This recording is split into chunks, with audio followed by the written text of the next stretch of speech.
Ang Biblia nagaingon nato mga kaigsuonan sa Marcos 3:28 hangtod 29. Timan-i ninyo kini, mapasaylo ang mga tawo sa tanan nilang mga sala o sa tanang daotan nilang sulti, apan ang tawo nga nagpasipala sa Espiritu Santo dili gayud mapasaylo kay nakabuhat man siya og sala nga dili gayud mapapas. Unsa man ni ang meaning ani mga kaigsuonan?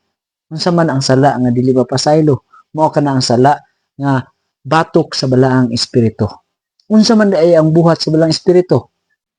Kay ang balaang espiritu day maigsunan mao ni ang magagiya nato sa pagpangayo og pasaylo sa atong mga kasaypanan batok sa Dios. Apan kung kita magpasaypala og musulti nga batok na sa balaang espiritu, ang balaang espiritu mga igsoon dili na makagiya nato ug mao kana ang sala nga dili mapasaylo kay dili naman ta mangayo og pasaylo ug mugahi na ang atong kasing-kasing.